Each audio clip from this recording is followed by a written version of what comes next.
Good afternoon, everybody. Welcome to the Fort Myers Police Department Real-Time Crime Center. Glad you're here to be able to join us today.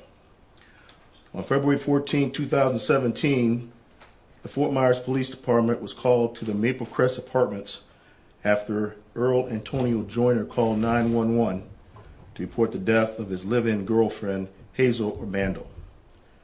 Joines refused to provide any information on the night Obando was found and immediately became a person of interest. In 2018, I added 3 additional investigators to the department's cold case unit, bringing the total number to 4 investigators to work solely on unsolved homicide cases.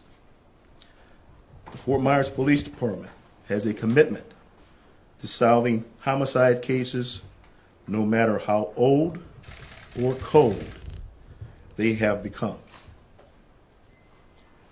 As part of this commitment, the department will use whatever resources available to bring those cases to a successful closure. The Fort Myers Police Department have worked with the Oxygen television show Cold Justice twice in the past with excellent results. Both prior cases cooperatively worked with resulted in arrest and conviction. While this case was worked continuously over the years, in 2019, new detectives were assigned to investigate Obando's murder. In May of 2019, Cold Justice agreed to return to Fort Myers and work alongside our detectives to investigate this case.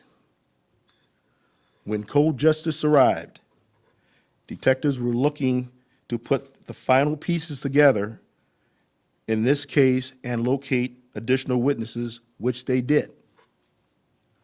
During the first week of June, detectives interviewed more than 50 people, including Joines himself, something he had avoided doing until this point.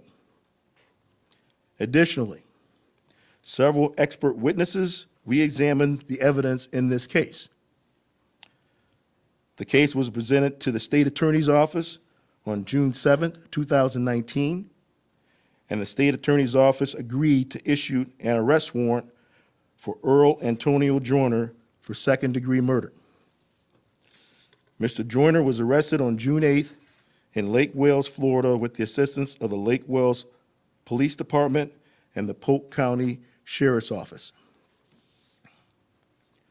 This case was the culmination of great teamwork by the Fort Myers Police Department's Patrol Division, the Fort Myers Police Department Detective Division, the State Attorney's Office, and numerous outside agencies and experts. I am proud of the determination and the dedication of my detectives to bring a killer to justice and to give Heyzel's family some closure.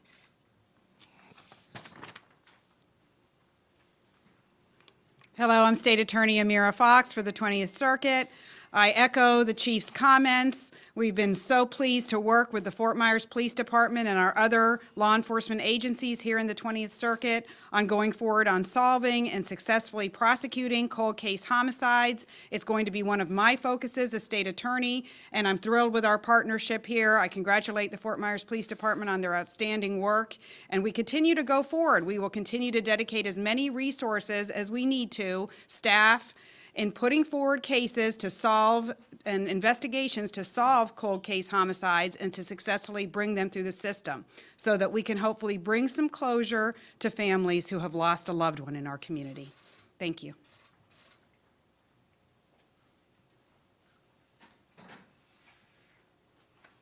Good afternoon. Sergeant Lisa Brenneman, Fort Myers Police Department. I don't have a statement. Do you guys have any questions? Take a couple from our investigative team. Can you speak at all to what Cold Justice brought to the table beside a fresh set of eyes? Sure. The one thing that bringing in cold justice allowed us to do was to spend 9 days, almost like a blitz attack, working nothing but this case. That's a luxury that my detectives and myself don't often have because of fresh cases and new things coming in. So myself and Detective Langton and cold case investigator Lambert worked to the exclusion of everything else for 9 days just to concentrate on this. So that's one benefit. The second thing that I would say that cold justice brought to the team was experts. They brought in expert witnesses to relook at things from a forensic level at a cost to them. Of course, you know, we will do whatever we need to do to bring a murder case to successful resolution, but it sure doesn't help when someone else is helping pay the bill to get that done.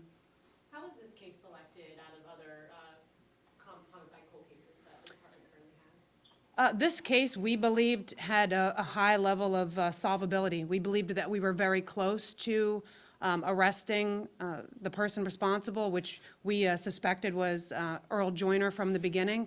So just thinking that this just needed a little bit extra push to get it to the point where we believed the state attorney's office would file an arrest warrant on Mr. Joyner, that was why we selected this one.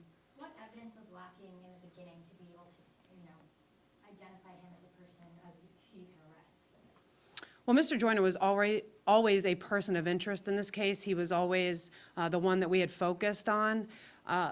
What changed recently was just we re-interviewed witnesses that had been interviewed from the beginning. Some of them remembered new things. We located additional witnesses. Again, as the chief stated, Mr. Joyner gave a statement, which was something that he had avoided doing and refused to provide a statement to law enforcement up until this point. And the forensics and the additional evidence that was uncovered this week.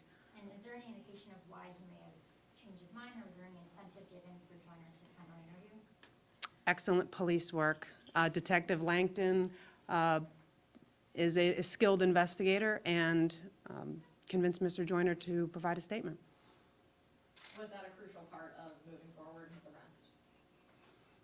I wouldn't say it was a crucial part, but just to get a statement from him was important. Can you speak a little bit more on the specialized skills that criminal justice, I guess, brought for this investigation and those expert witnesses they were able to? Can you just give some specifics maybe about what those were? Sure.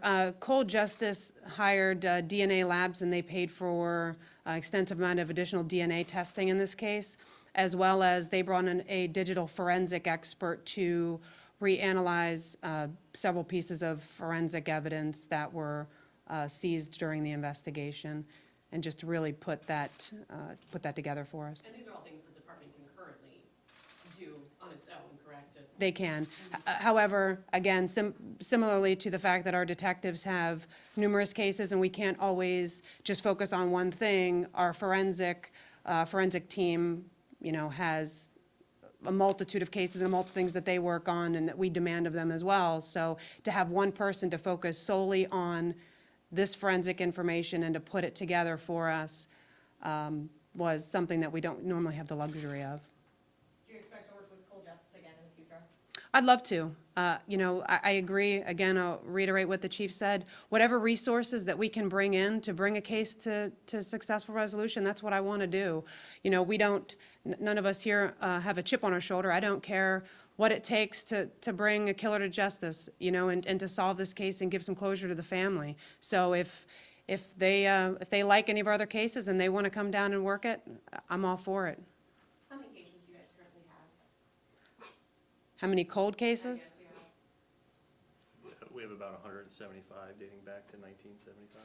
Are those all homicides? But yes, those are homicide cases.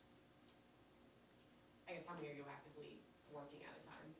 Well, again, I mean, I have 10 detectives, 4 specifically assigned to cold cases, so I like to take the cases, instead of having one detective work 20 cases, I like to look at the cases that currently we have the best evidence in and have the highest solvability rating and have them focus in on them. So it's hard to give you a number of how many cases we're actively looking at. Things change day to day. A case that may be cold today may heat up tomorrow with a new witness or someone coming forward, or a new forensic report linking DNA, you know, a codicit from FDLE, we just never know. So it can fluctuate from day to day.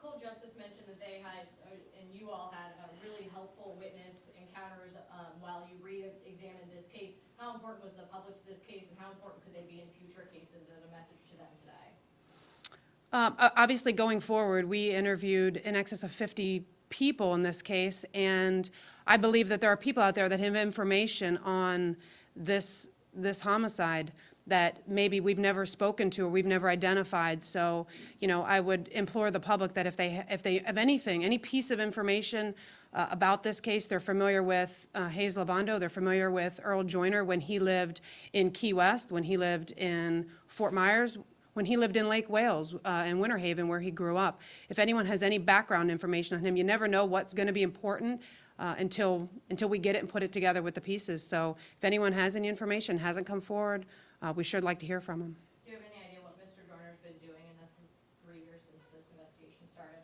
He was working at a car dealership. Has he had any additional victims that you're aware of? Based on the pending prosecution, I don't want to comment on that. Thank you. Ladies and gentlemen, I'd like to thank you all for attending this press conference today. At this time, we would like to wrap it up. We have many other things to try and take care of, but again, thank you so much for being here. I appreciate it, and so does the FMPD.